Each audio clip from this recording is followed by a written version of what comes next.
A white sun, a green blue sky, and a grove of palm trees. A temple rose at the end of a long avenue. Jason, with Gareth at his side, walked through a courtyard that seemed to stretch for miles. "Why, we're in Egypt," Jason said in a hushed voice. He knew this with certainty, then wondered how he knew. He suspected that Gareth had somehow given him the knowledge. Jason saw that even his clothing was Egyptian, a length of white linen tied about his waist. Perhaps this was all a part of Kat's strange powers. "We're really come this far?" "We could have gone further," Gareth said. "But this is a good place to start. For a cat, at least. The Egyptians worship us, you know." "Worship cats?" "Indeed they do," Gareth said. "They're fond of us, just as cats, you understand, and they worship us too. They have all kinds of sacred animals, but the cat is most important. We're sacred to the great goddess Abasti of the sun and moon." In the distance, Jason heard the sound of flutes and drums approaching. Gareth stopped in front of a statue of Abasti herself, cat-headed. She wore a long, clinging robe in one hand. The goddess held a sacred rattle, in the other a shield. At her feet crouched 4 stone kittens. Gareth leaped to the base of the statue. "There is a festival every year, here in Bastis," he said.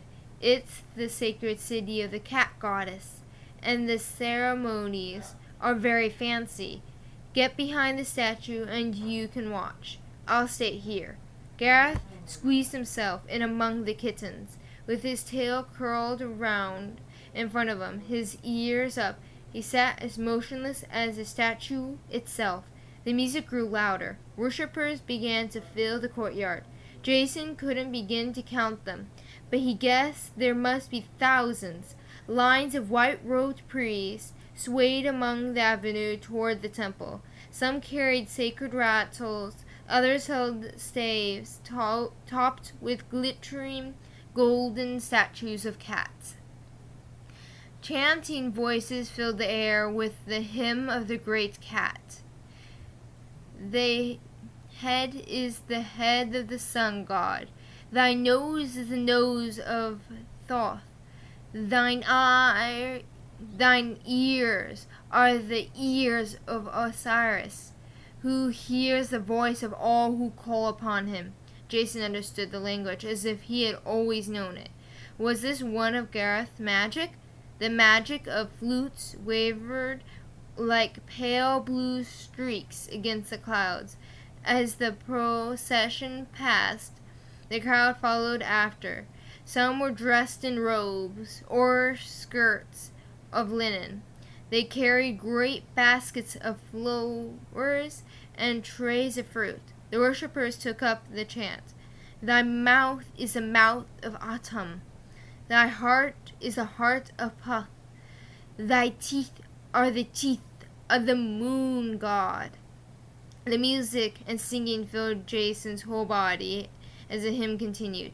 "Thy whiskers are the rays of the sun. Thy eyes hold the sun and moon." Then it stopped, and there was silence, as if the top of the sky had been lifted off. All at once, a powerful voice cried out, "Hear us, great cat, sayer of great words." The temple doors were opening. The worshippers streamed up the white steps. Finally, when the last of the crowd had passed, Jason ventured out from behind the statue, hoping to follow them. He had taken no more than 2 steps when something gripped him tightly and uncomfortably. Jason twisted around and found himself looking up at a white-robed, shaved-headed man who scowled angrily at him. With one hand, the man held a roll of parith, with the other Jason's ear. "Wretched boy," cried the man, "reveal your business here. If you come to worship the temple, why do you hide behind the statue?" There were several scribes, Jason saw, all carrying bunches of papyrus scrolls or clay tablets. Just then, Gareth hopped down. As soon as the chief scribe caught sight of him, he let go of Jason's ear. "Behold, behold, this cat! On his chest he bears the mark of the sacred icon, symbol of life." The scribes dropped to their knees. Gareth sat down and began to wash.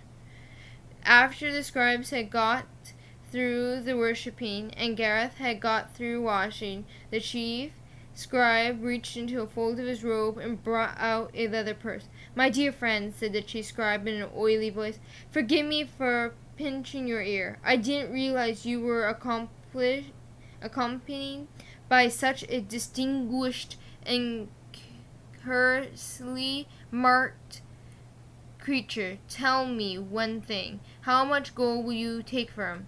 "Sell my cat?" Jason cried indignantly.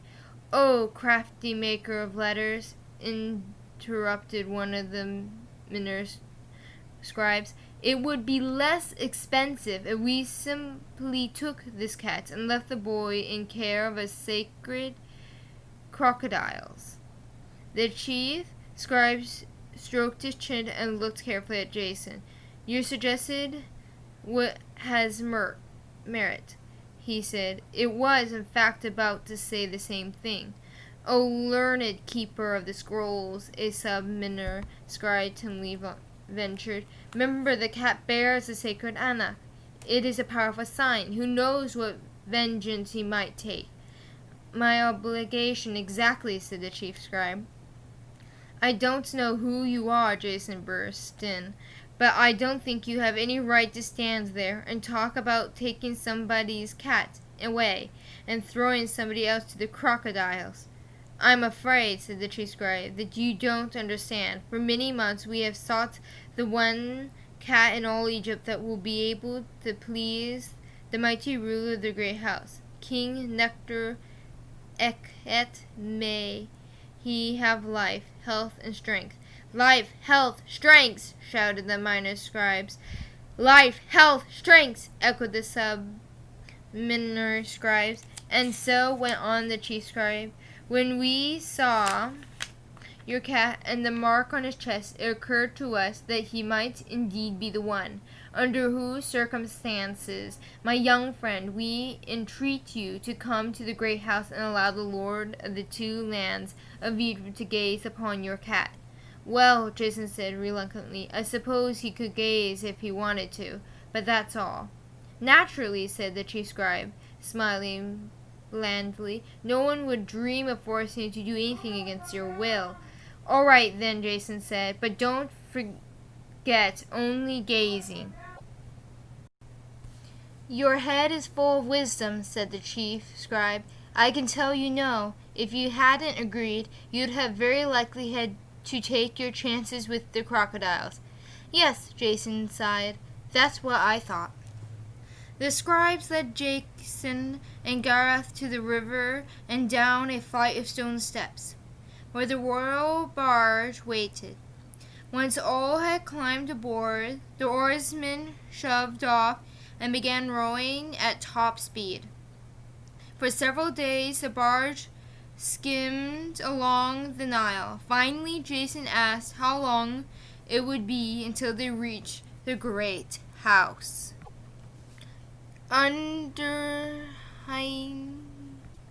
"Unenlightened boy," said the chief scribe, "we have been traveling through it since yesterday." At last the oarsmen docked at the river bank. The great house, Jason realized, was a whole city in itself, with bakers, carpenters, brickmakers, weavers. Holding Gareth tightly, Jason followed the chief scribe to the biggest building of all. They stopped in one hall filled with nothing but men marking on clay tablets. Here, messengers never ceased turning in and shouting commands from King Neterhet. In the space of a few minutes, from what Jason could hear, Neterhet had declared 5 wars. signed 3 peace treaties, and ordered 8,000 stonemasons to begin a new pyramid. There was also a constant procession of slaves dragging in goods of all kinds. The scribes made a great ceremony of scratching down their tallies. The Egyptians, Jason decided, loved to count things. Nobody, as far as he saw, could do anything without mentioning quantities, writing them down, comparing, adding, and marveling at the totals. The chief scribe approached one of the clerks. In the records of the great house, make this notation this day to the processions of Pharaoh: life, health, strength. There shall be added 40,000 baskets of grain, 70,000 jars of oil, 3,000 ounces of gold, and 1 black cat. So it was spoken, said the clerk. So it is written. Oh no, it won't, Jason cried. My cat isn't one of the Pharaoh's possessions. It would seem, said the chief scribe, with a cold smile, that he is now. Before Jason could turn and race from the hole, the chief scribe scooped the bristling, spitting Gareth from his arms. Jason himself was seized from behind, hassled down a corridor, and most unceremoniously shoved into a tiny room.